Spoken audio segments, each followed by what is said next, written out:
bien, continuemos pues con nuestra historia de Colombia, que se va volviendo cada vez más apasionante con los sucesos de Venezuela, con Bolívar en el Perú y con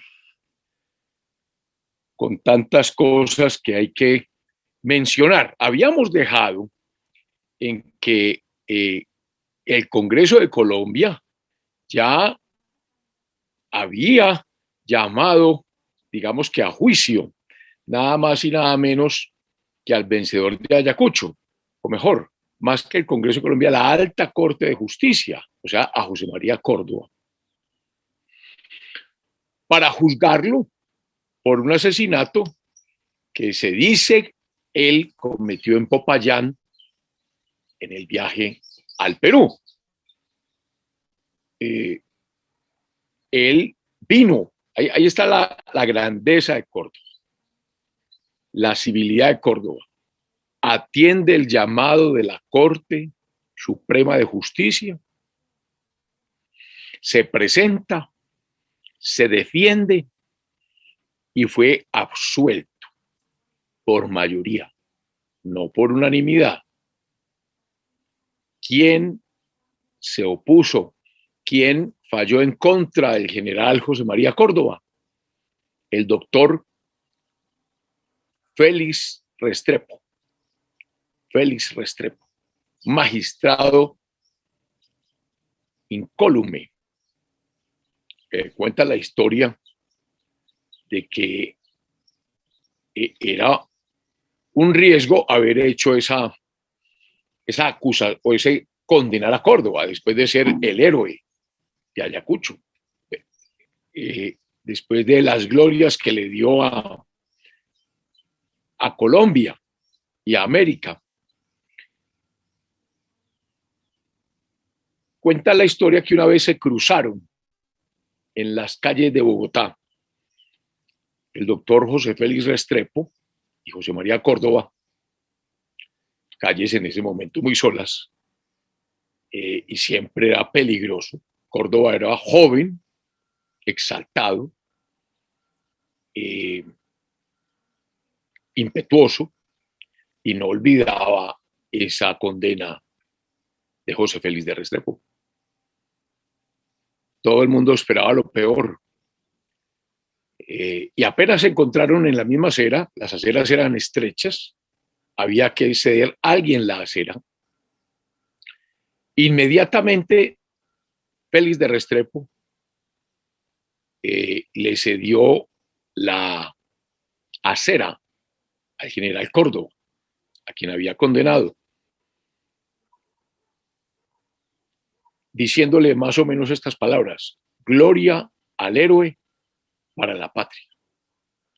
Y Córdoba, en forma inmediata, a su vez le cedió la acera al doctor José Manuel Restrepo, diciéndole gloria al magistrado para la República. Miren qué acto tan importante, y al que hago alusión, como lo hace el doctor José Manuel Restrepo, otro Restrepo, porque estamos hablando de la rebelión de Páez. Veamos entonces lo de la rebelión de Páez para ver la diferencia entre Páez y Córdoba, la diferencia entre los granadinos y los venezolanos. Ya miraremos ese tema. Lo cierto del caso es que el Congreso estaba en sesiones, y otro paréntesis. El Congreso en esas sesiones de 1826 determinó dos temas importantes en materia religiosa que es importante mencionar porque el tema religioso se volvió muy complejo en Colombia, muy complejo en Colombia, y fue motivo de muchas guerras. Y tal vez la gran diferencia entre los dos partidos tradicionales que se crearon, pero ya a partir de 1849. Pero este momento de la independencia, de la consolidación de la independencia, tiene mucho que ver, y lo habíamos mencionado, por ejemplo, del liberalismo de la Revolución Francesa, un liberalismo en el cual hubo mucha masonería, es decir, mucho distanciamiento de la religión católica. Los masones no son católicos, ellos no atienden ni respetan a la autoridad del Papa. Dicen los chismes, tal vez son chismes, que uno de los ritos que tiene que hacer un masón cuando llega a determinado grado es pisotear la tiara papal. No me consta. Son cuentos, porque como eso es secreto, pues nadie sabe la verdad de lo que es la masonería. Pero ese congreso determinó que para profesar los novicios de ambos sexos en un convento o en un monasterio, o sea, para hacerse cura tenía que ser cura o monja y votar, o sea, hacer los votos correspondientes tenía que tener por lo menos 25 años. Norma dura porque la vocación religiosa probablemente siempre viene de la juventud, o sea, de los 16, de los 18, pero no de los 25 años. Pues el Congreso puso en una ley que tenían que tener 25 años. Imagínense entonces el retardo de las vocaciones para nutrir todos esos conventos y todos esos monasterios, por un lado. Y por otro lado, había unos conventos que tenían pocas vocaciones y entonces suprimió ese congreso. Conventos y monasterios que no tuvieran por lo menos 8 religiosos sacerdotes. Una medida estricta, fuerte, porque prácticamente estaba quitándole mucho poder a la iglesia, cerrando conventos. Entonces imagínense qué podrían decir los dominicos, los agustinos, los benedictinos, los jesuitas, porque hay momentos en que hay pocas vocaciones, momentos en que hay bastantes vocaciones, pero suprimieron conventos y restringieron la edad para hacer los votos de castidad, obediencia y pobreza, que son los votos que normalmente hacen los religiosos. ¿Y por qué menciono eso? Porque fue este Congreso de 1826 y eso se ha repetido en Colombia. Más adelante veremos, después de que salgamos dejemos de hablar, no salir del Libertador, vamos a ver cómo muerto el Libertador viene una guerra, una primera guerra civil, que es la llamada Guerra de los Conventos, y es más o menos por las mismas razones. Pero eso fue en Pasto y eso fue más adelante. Cierro ese paréntesis y regresemos a Páez. Páez entonces recibe del Senado de la República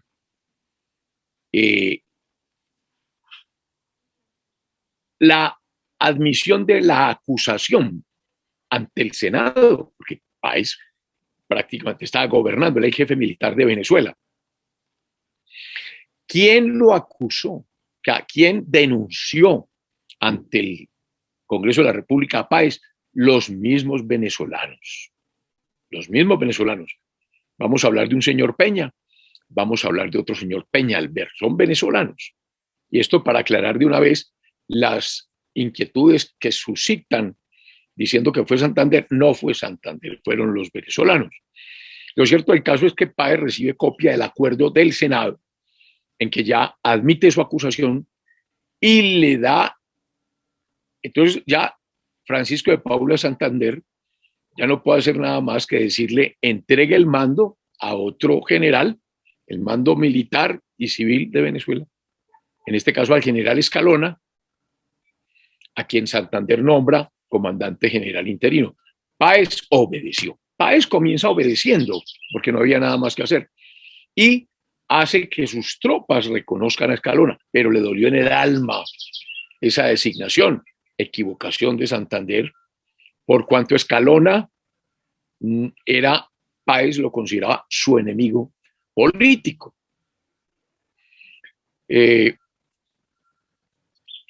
Y Páez le contesta a Santander diciéndole pues que se prepara para ir a Bogotá, a la capital de Colombia, para justificar su conducta ante el Senado de la República.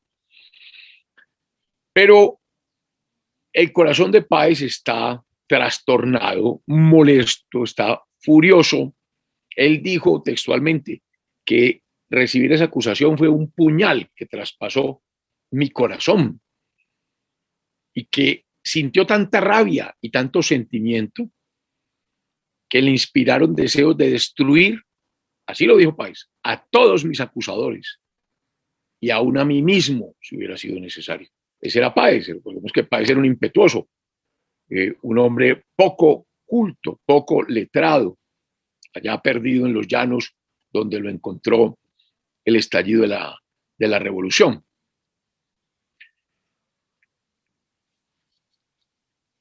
Recordemos a Miguel Peña, venezolano, que fue el que lo acusó. ¿Dónde residía Peña? En Valencia. Ojo que Valencia juega un papel muy importante en esta rebelión de Páez, y luego Caracas.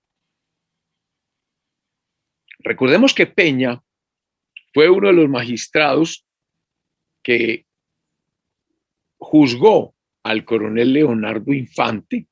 Leonardo Infante fue condenado por la alta corte, Miguel Peña era magistrado, pero él no firmó la sentencia, o sea, violó la norma, y entonces tuvo un proceso ante el Congreso y el Congreso lo suspendió. Por eso se había regresado a Venezuela, en este caso a Valencia.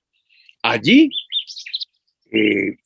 fue consejero de Páez, Peña fue consejero de Páez, y fíjense toda la molestia que mantenía, todo el resentimiento que tenía Peña respecto al gobierno en Bogotá. Recordemos que él había jurado vengarse de los altos magistrados de Colombia. Entonces, se aprovechó de esa furia, esa rabia de Páez, empiezan a llamar gente, buscan a Carabaño, que es un militar venezolano, que es jefe de Estado Mayor en Venezuela, a otros oficiales de tropas en Valencia, y entre todos irritan más a Páez, y ya empiezan a hacerle creer que es una intriga bogotana, que lo que iban era a hacer que él fuera condenado y ejecutado en el cadalso, y que se estaban olvidando de sus antiguos servicios y hechos de armas. Por lo tanto, empieza en Valencia a promoverse un desorden tremendo. Por las noches hay partidas armadas, los ciudadanos se asustan ante esas partidas armadas. La municipalidad de Valencia se reúne, los consejeros, por citación del gobernador, abril 27 de 1826. En este caso fue Fernando Peñalver.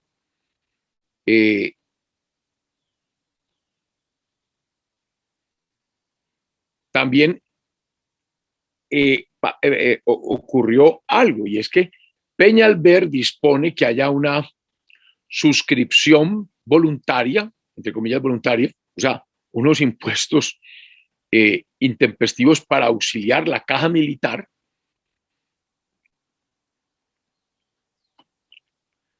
Y en esa reunión de la municipalidad se discute la consternación en que está toda la ciudad, la inquietud de las tropas por haberse admitido esa acusación contra el general Páez y por habérsele suspendido la comandancia general, que entre otras cosas también era un problema, porque es que Páez tenía el control de la disciplina y del orden en Venezuela, y lo estaba haciendo. Y no había terminado del todo la guerra. O sea, se preveía que España podía mandar en cualquier momento ejércitos, barcos. Entonces, les pareció absolutamente equivocada la decisión del Congreso de llamar a Páez. Pudieron tener razón. Seguramente fue una equivocación del Congreso la forma como manejó el tema del general José Antonio Páez.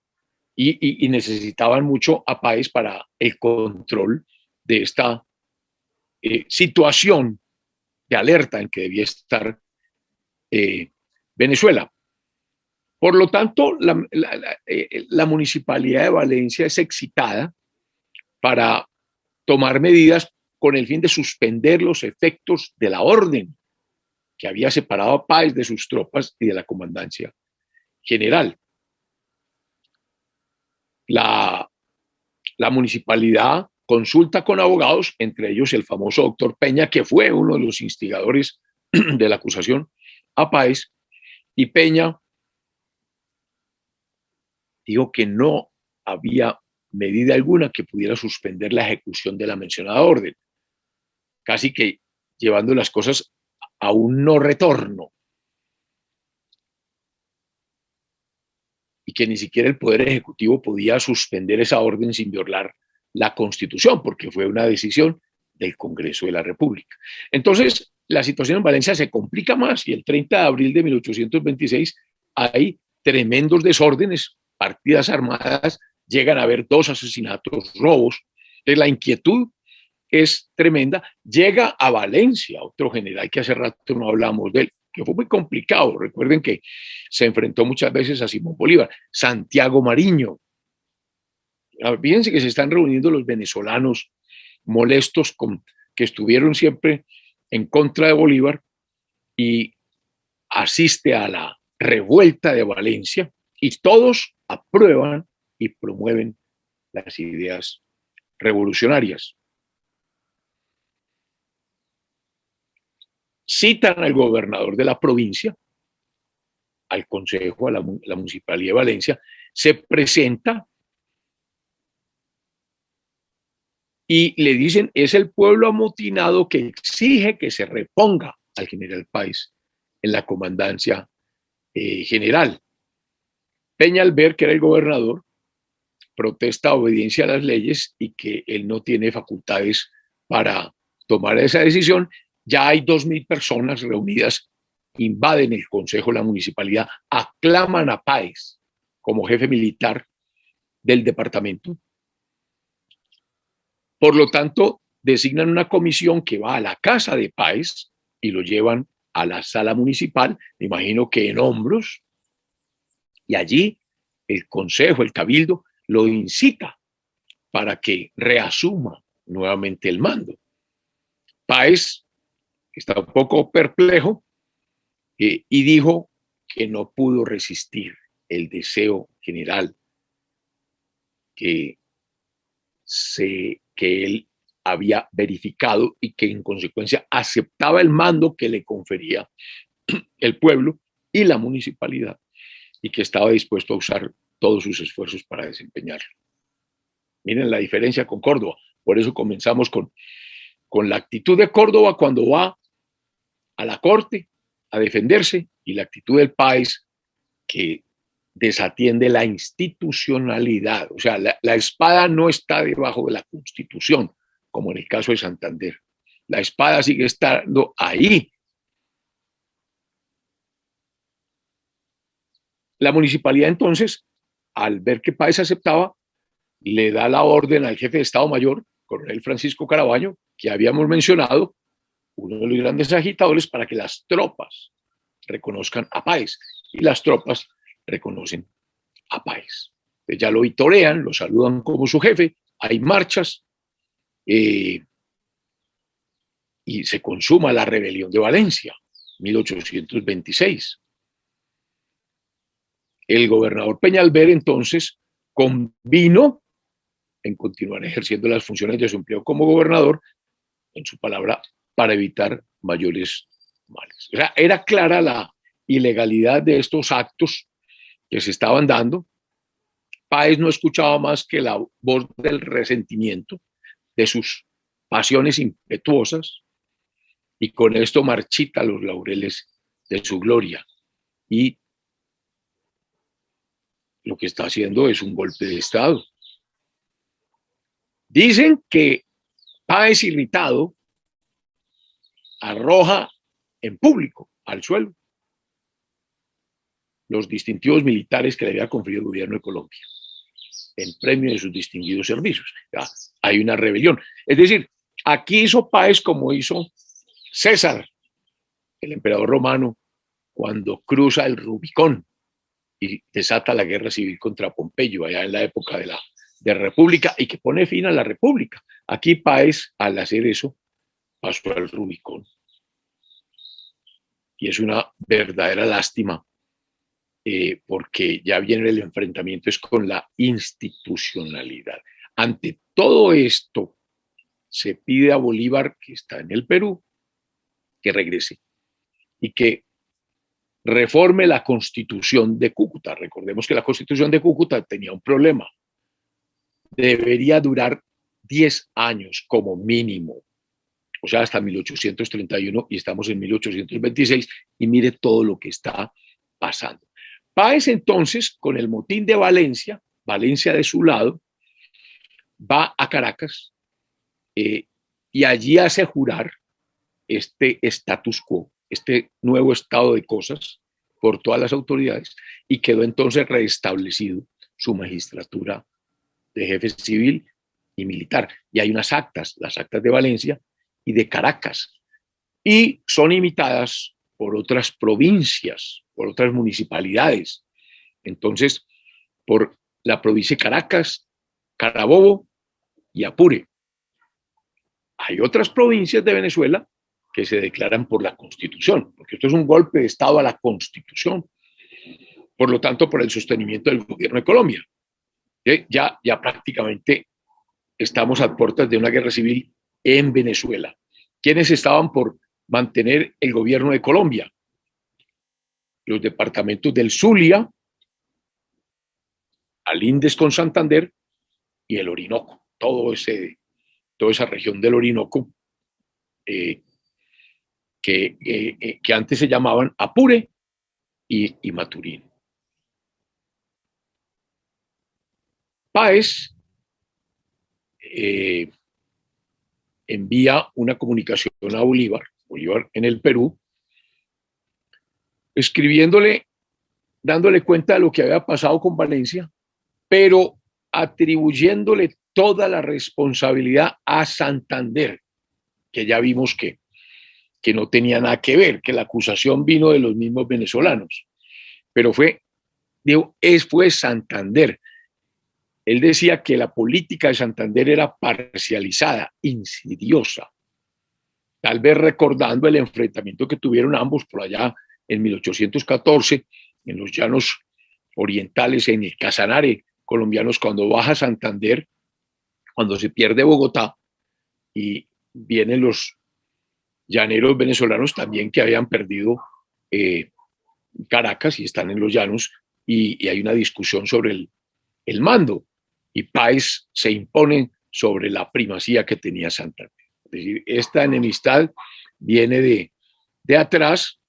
Dice en esa carta Páez que fue obligado a tomar la administración en sus manos, que la aceptó, dice, con repugnancia, y explica a Bolívar la historia del famoso decreto que dio comienzo a todo esto, que dio comienzo a la acusación que hizo Peña, y que hizo Peña al ver al Congreso sobre la actitud de Páez, que fue un alistamiento de milicias donde apresaron los señoritos de altas familias, apresaron no, los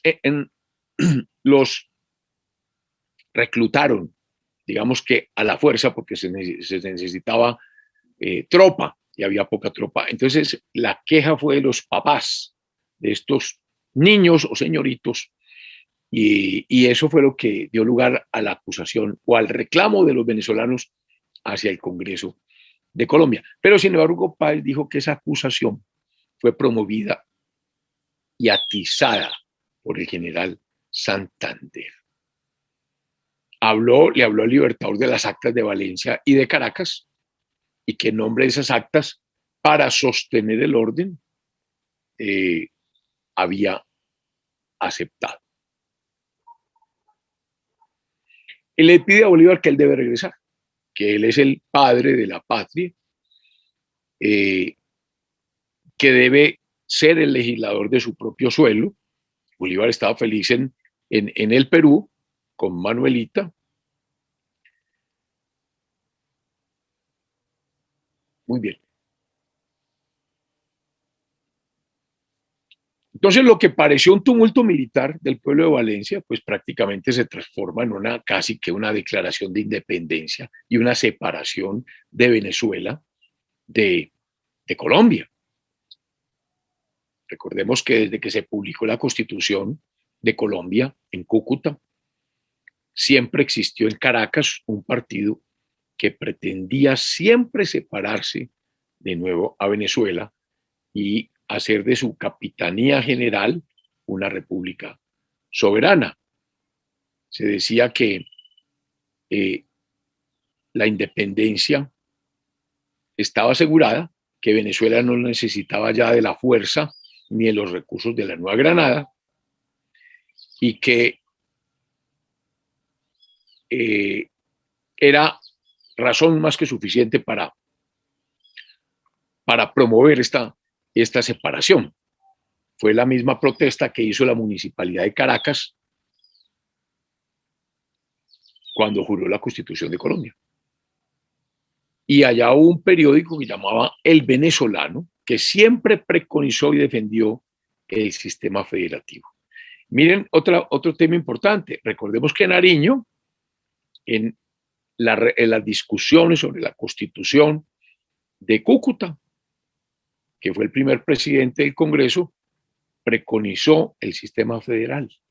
Cuando en los comienzos después de 1810, había dicho que lo conveniente era un gobierno centralista. Tal vez sabía que eso era lo correcto. Bueno, vamos a dejar acá, porque este tema hay que explicarlo supremamente bien para entender por qué se rompe la Gran Colombia. Y aquí fue que comenzó el asunto, atizado además con los problemas que se van a generar en el Perú. Entonces, buena semana y seguimos con la historia de Colombia, con esta rebelión de Páez que dio tanto de qué hablar. Feliz día.